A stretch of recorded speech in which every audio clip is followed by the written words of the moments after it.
Welcome back, everybody. Today we are working on upgrading the radio in your Jeep Grand Cherokee, adding a CD changer, and installing a P.I.E auxiliary interface. This project will cost a little, but the advantage is you'll get an OEM Navigation Radio, CD changer, plus aux inputs. The Navigation Radio should cost between $25 and $100, depending upon if you get it from eBay or a salvage yard. The CD changer should cost between $25 and $50, again, depending upon where you get it. The cable may be free if it comes with the changer, or it may cost an additional $20 or so. The P.I.E auxiliary device and adapter should cost between $50 and $100 on eBay. There will be some time investment for this project as well. Part 1, which is just the CD changer and navigation radio, should take just under 2 hours to finish. The second part should take just under an hour, and that's where the P.I.E interface is installed. A few common tools will be needed for this job, including an 8mm, 10mm, and 13mm socket plus extension, Phillips screwdriver, a 3/4 inch spade bit and battery-operated driver, an adjustable wrench, and some black cloth automotive tape. Plus, you'll need a soldering iron and some heat shrink tubing. Some basic soldering skills will be needed to finish the wiring. Remember, I don't have any special skills, tools, or training. If I can do it, so can you.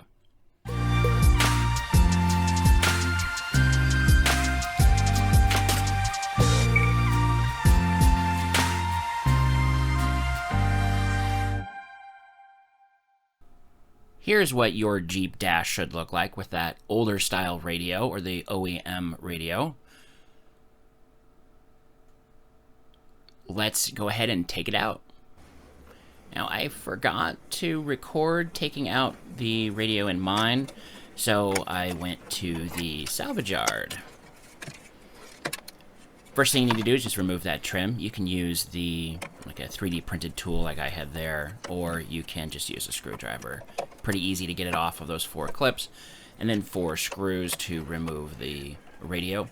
Now, there are 2 different styles of radios. This is the older style, 99 to 2001, and the plugs on the back are different, and that matters because of what we're going to be doing at the end. That round connector there on the left is the CD changer. If you do have one of these, you would need to get an adapter for the round to square. You would also need to get an adapter for those 2 plugs that I just pulled out. Those are available at Walmart, where you can get them where they plug those 2 into 1 connector there. Just remove all of those connectors, and here's actually what the newer one looks like, and this is probably more common. It's just the antenna connection on the back, and then that square or that rectangle connector on there as well. And you'll see right next to where that rectangle came out, the square connector for the CD changer.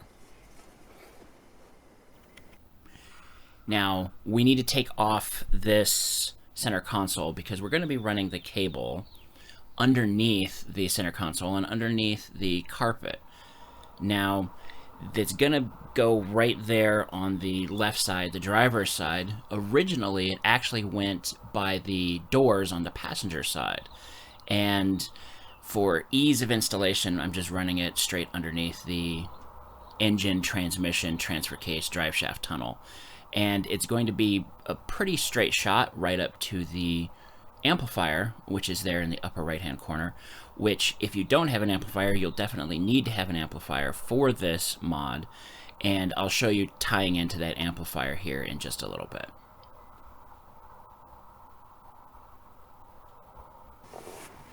All right, now removing the center console, I turn it on. I'm not sure if you have to turn it on or just turn the key to the on position, but I put the transmission into neutral, and then I shift the four-wheel drive into neutral. That's just to get those shifter straight up and down. That's going to make removing that center console a lot easier. Then on the center console, after you've removed the radio, you need to remove the very front part of that center console, which is just a little tray. There's 2 screws on there, and you can remove that tray. And once you have that out, then you can remove the rest. You've got the ashtray, or it's just a little holder depending upon what yours came with. Mine has the ashtray. You remove all of the connectors on the back. There's the power heated seats. This heated seat controls are there, and then of course the cigarette lighter and the always on 12 volt. I'm having a little bit of trouble there. You can see you just push in a tool to release that clip. And then you need to remove the HVAC. And I'll show here in the future where I didn't remove it and it was totally in the way. So just do it now, get it out of the way. Unplug those two connectors. They're keyed, so you can't mess them up when you're plugging them back in. Now, remove the cup holder and look at all of the dirt and nastiness that's been in there. I haven't cleaned this since I got it from the original owner, or sorry, from the previous owner, and I'm guessing that several gallons of soda got spilled all throughout this. You remove those screws underneath there, and then there's a couple screws that you're going to need to remove from the lidded part of the center console as well. Once you remove all of that, there's two screws in there. I actually don't have the screws in mine, so mine just lifts straight out. Now there's three screws that you're going to need to remove, and in order to access two of them, you need to open up the rear cup holder. And as I tilt the camera forward here, you'll see the three screws that need to be removed, and there's four screws that you think you need to remove, but don't. So just remove those three screws, and that will actually release the center console for you here. A lot easier to just remove those three screws, the ones that you need to, and instead of removing 7 screws and find out more than half of them you didn't need to remove.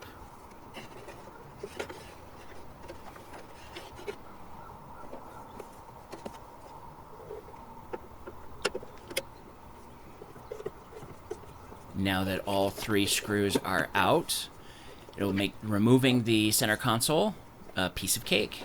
Lift the handbrake, and you just lift it up, and the only tricky part is when you pull it forward, getting around the handbrake and the shifter nozzle.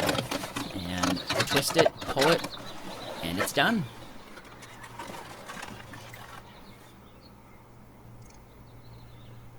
Now we need to pull that cable, and I'm going to use a coat hanger that I just unbent, and I'm going to tape that on there. As you can see on the left side, I'm going to attempt to do this with the seat still installed.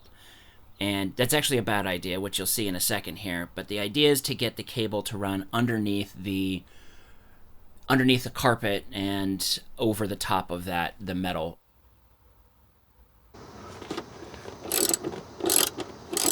Hear that sound? That's the sound of me eating my words. I'm gonna take this seat out.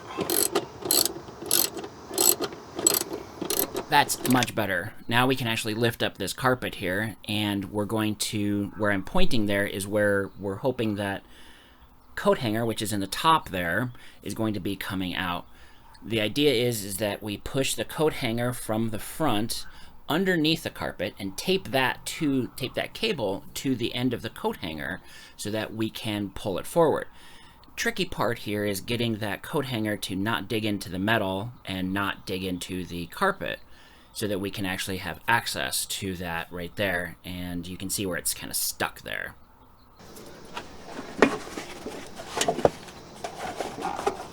Oh, so close.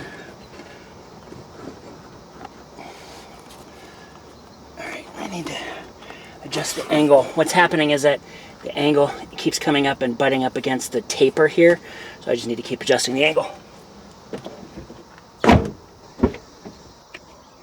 Success, finally. Now, move the camera so you can see. Really hard to see, but it's right to the right of that little white tuft on that gray area there. That's it. Now, I'm also going to show you what I ended up having to do. Now, you can see I've got a big old black bar in there. And if you recognize that, that is part of the jack kit that comes with it. The problem was that the coat hanger was too sharp and it was digging in. It was either digging and then grinding in on the metal, or it was digging in on the backside of this carpet here. So I use that to prop it up, and then you can see the coat hangers right next to it. So then I get it to where it needs to be.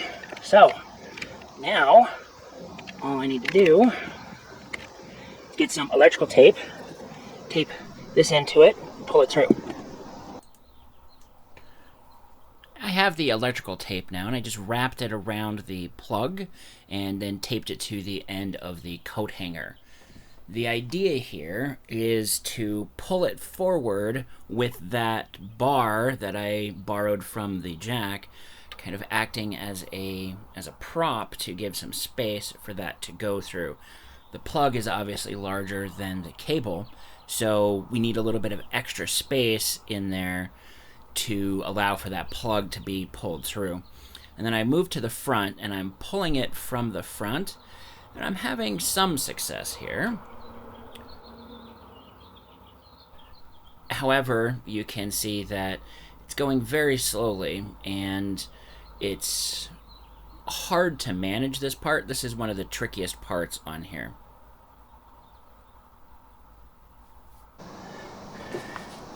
Alright, so coming back here is actually better. I'm able to control it. I think it's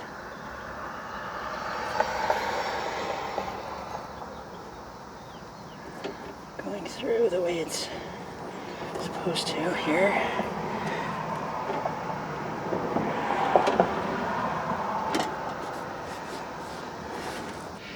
Okay, actually got it almost out.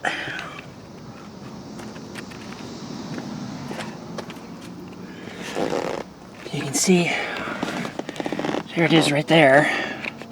Now, this is that bar that I was talking about, and here's the tape that's wrapped around the end. You can see right there is the end. Contrast is a little off, but it's there. And so now I just need to get it over that little hump there. So once I get it over that hump, then I'll be good to go. You can see that I've gotten it over the hump there, that piece of metal that's very filthy. And now that I have that, I can actually remove the coat hanger and run the cable up. I'm running it on the driver's side there, and you can see me putting it through there. I chose to put it on the driver's side to avoid the emergency brake handle, just in case. And then once I've pulled that all the way up, then I just run it underneath, and I just kind of tuck it in there right next to that existing wire loom. There's already a wire loom there, so it's a perfect place to run it. Now here you can see me struggling trying to get it behind the HVAC control. And that's the reason why at the beginning I said remove the HVAC control, because this is totally in the way. So it needs to come out. So there's only 2 screws to attach it, and remove the 2 screws. And in this instance I just set it off to the side, which is fine because that gives me all the access that I need. And then I run it behind the giant wire loom that runs from the driver's side all the way over to the passenger side, and fish the cable behind there. Then I can pull all of the slack through. Then I'm going to route it. You can see I'm moving it over to the left there, and then I just route it behind that really large wire loom. And then I do one more tuck and pull to get it up to the top. And I do have a little bit extra there, but that's okay.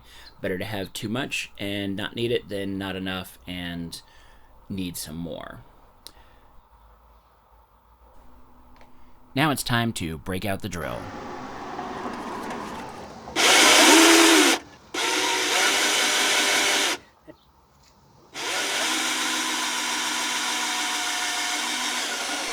The reason why I had a large spade bit here is because you don't need it for the cable, but you do need it to get that plug through. And this is the only cutting or ingress into sheet metal that we're doing here. It's just to get that cable running over to the amp directly. And as you can see, I have pulled the cable through now. I've got all that extra there, and that part is actually going to be going over to the amplifier. Here is my PCI control wire. Now I've already soldered a junction into it. It's pretty simple. I've used these before, especially on my previous Jeep, my XJ. All you do is you just take a length of wire about that long, fold it in half, strip off the two ends, and then in the part that you folded in half, strip off the insulation. So you've got just bare wire right in the middle, and then you hook it through there, and then you solder it all together. And then shrink wrap it. And some of you will notice that right here, there's some shrink wrapped wires here because the previous owner bypassed the amp, and they used a whole bunch of these. And if you're not familiar with them, they're butt connectors. And butt connectors are horrible. I know people will say that they're easy to use, and they'll even swear by the mechanical connection. And for something that is really hot, like say a battery cable in your engine compartment, I would say mechanical connection is going to be better than a soldered connection. Everywhere else, especially inside the compartment, solder it. Do it the right way. So I am not bypassing the amp. I want to use the amp. So I took out their bypass, and there's instructions online on how to bypass the amp. And I basically just did the reverse of that. So took out where it's spliced from this wire to this one and just kind of bypassed it. However, there is one wire that I will need to splice into. And it's this one right here. And I will put up a picture of the wiring harness for the amplifier, but it is a yellow with violet stripe. The yellow with violet stripe is the PCI connection. Now, I've got a lot of extra wire here because I wasn't sure whether or not I was going to run the PCI connection all the way up front to, say, the ODB port, or whether I was going to tie it in here. I decided it would just be easier to tie it in here, but I'm going to leave all the extra because even though I've taken the time to route this cable can come out. So if I do ever take it out again, then I don't need to splice in any more wires, and if I decide to reroute it and run this up to where the ODB port is or anything like that, I've already got the extra wire. So it's always better to have too much and not need it than not enough and need the extra. So I'm going to splice it into this one right here, and it'll show on the wiring diagram. This is pin number 1 on this port, on the larger of the two. And it's really easy to see. There's only 3 yellow wires. These other 2 yellow wires are speaker wires. This one here is the control wire, the PCI communication wire. And that wire is super important for what we got coming up next. So let me get out the soldering iron and splice it in. I just did that like that. So, got my soldering iron and my solder.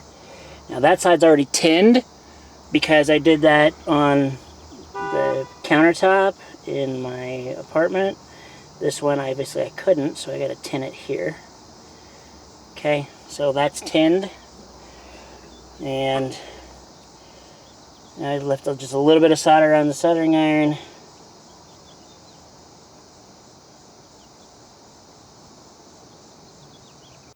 Which I already have on here. So, got it on there. So with heat shrink tubing on both soldered connections, I just used this small little butane torch, one of those cheap Chinese Wish purchases, best $2 I ever spent, and use it to shrink wrap the heat shrink on there. Clean up the edge here.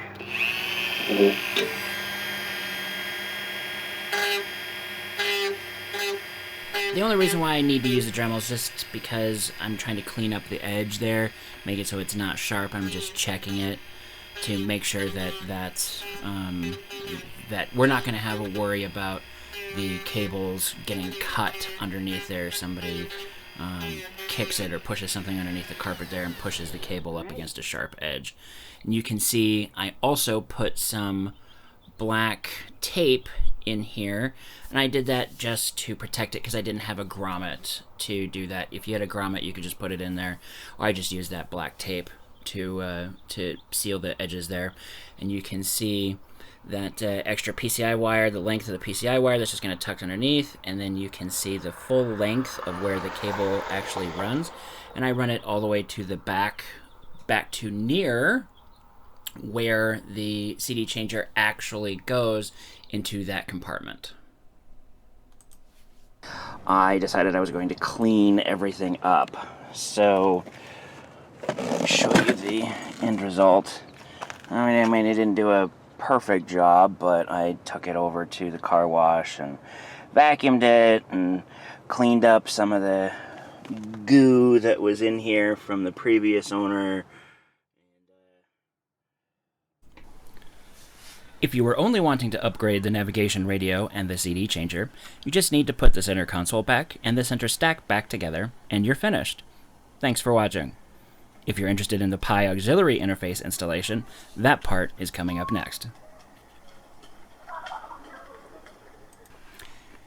So here are the devices. The first one is the actual auxiliary interface, and it comes from P.I.E, which is a company that doesn't exist anymore. I found this on eBay, and I've found a couple of them. They range in price from relatively expensive to relatively inexpensive.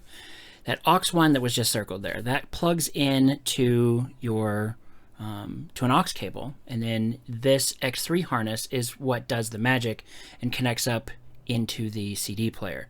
This is that X3 cable which plugs in there, and that connector right there is the one that plugs into the back of the radio, and then the other cable is the one that plugs into the cable that's coming from the CD changer. That right there is what makes the magic work. And then we have these 3 wires on there, and I'll get into that in just a second. So here's what that X3 cable looks like plugged in, and I just ran it behind just like I did all the other cables, and I plugged in the cable from the CD changer, and then that's the part that's going to actually plug into the radio, those 2 connectors there. And there's the auxiliary right there behind, and again it's all just run behind there just like I did with the CD changer cable.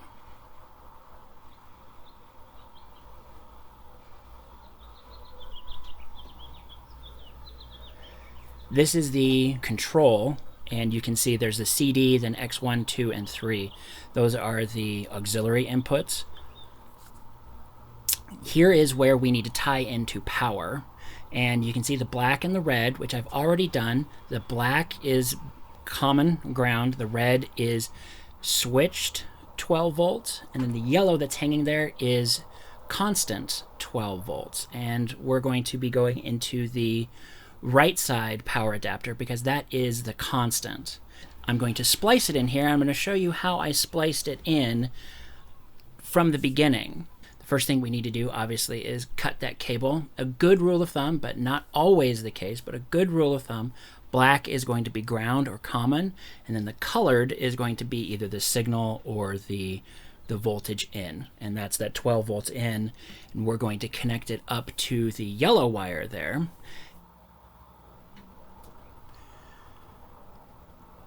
Now we need to actually join these wires together, and you can see I've already stripped the wires, and I've tinned both of the wires there, the yellow and that purple wire. And by pre-tinning it makes this next part a little bit easier. I just put a loop in the purple wire. Doesn't matter which one you put a loop into, but you do need to put a loop into either the yellow or the purple.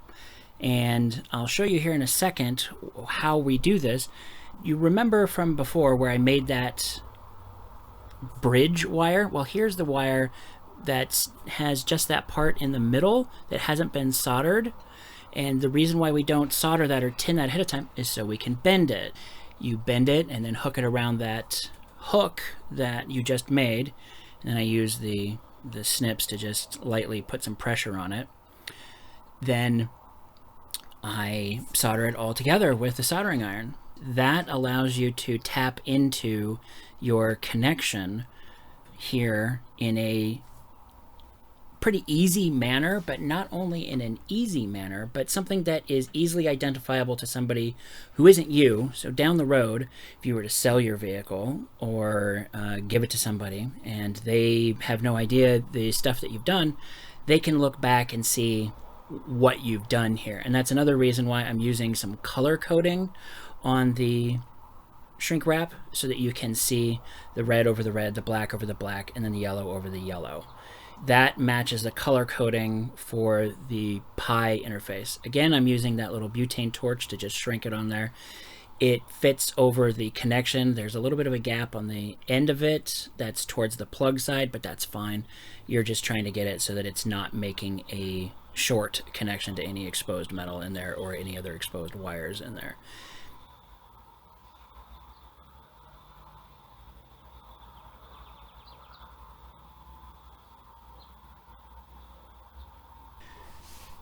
Once you have that done, then you've got your tap ready to bridge back into the wire that has fed this and into the yellow or the constant connection from that P.I.E.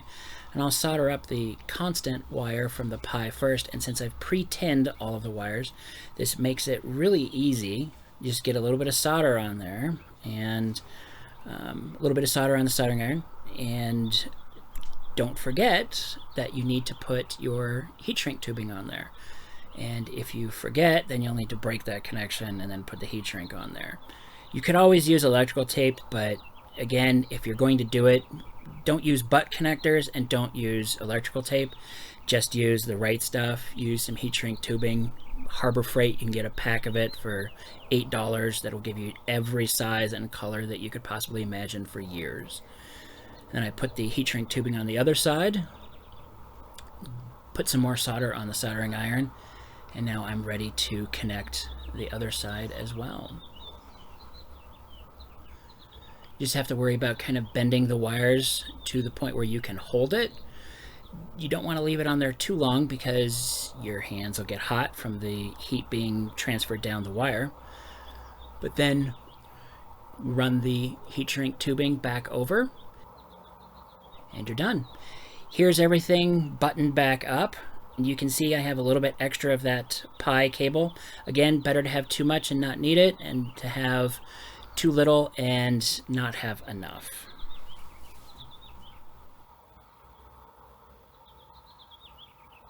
All that's left is putting everything back together. A couple things that you need to pay attention to. That actually is part of the entire center console. Mine broke off, so it's a separate piece, and it only goes one way.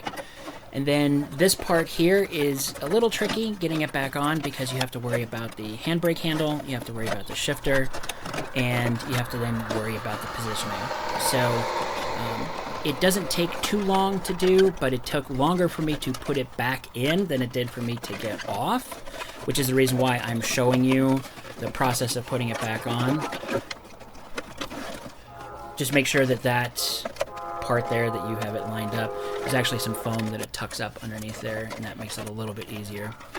There's some slots in the plastic underneath the brake, the handbrake handle, that allow it to go around all of the mechanism for the handbrake, which is another reason why I didn't want to run the cable over there, because it's very tight fit.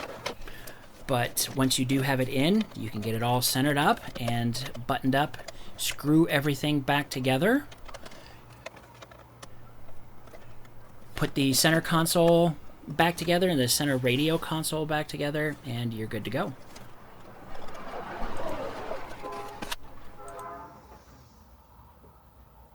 I've got it all buttoned back up, as you can see here, and I ran the wires off on the side.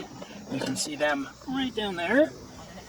Here is the controller, and as I suspected, it is lit. It's a red light, which is annoying. I might actually take that apart and switch it out to green or amber, just so that it matches something that's already on there. The only red lights that I have are bad lights. I'm going to leave it on CD right now, and this is the reason why we needed to have the power to it. I'm going to switch it here and get the CD aux button. And there we go. Now it's playing a disc that I have in my disc changer. Now I can override that by switching it over to here. And I actually have my phone hooked up, and I'm playing a video on YouTube. Well, actually, it's mostly audio. I still don't understand. This jumper roasting. Now there it goes. So it's a little bit quieter, and I'm not sure whether or not that's my phone or that's this device. It is going through quite a few different things because this phone has a USB audio dongle to the cable to the adapter, and then interjecting itself into the audio stream for the changer. So there's like 5 steps there that it has to do. But it's working, so I just need to remember to turn the volume down before I go back to the radio. But there it is, and switch it back over to the CD changer. Now the CD does actually have to be playing in order for audio because the audio has to be interrupted, and you can't put a bad disc in there. What you could do is just burn a disc that has like 10 minutes of blank audio, just of nothing, and then just have it on repeat if you want. You could do that for a whole bunch of discs so that it just goes over and over and over and over and over, or just make sure that there's a disc in there. And something that you don't care about, or something if you do care about, because you can, switch it back, and there's the audio again. So then we switch it back over to the radio, and there we go. So I have 2 more inputs on there. One of them is going to be for my CB, and one of them is going to be for my ham radio. That is going to be another video when I get that all done. There is one other thing that I just wanted to show you really quick, and it's a mistake that I made, and I'll help you prevent making the same mistake. So my mistake was not reading the label, and always read the label, read the instructions, because the instructions say insert the discs label side down. I had the discs label side up, which looked correct to me, but was in fact wrong, and the CD changer wasn't reading the discs. Read the label, put them in correctly, and you won't have the same problem that I did. Pretty simple, easy mistake to make, but also one that's easy to avoid. That's it. Everything's buttoned up, and everything works just like it's supposed to. I have since added Bluetooth to this project. If you'd like to see how I did that, leave a comment down below and I'll make a video for it. Thanks for watching, everybody.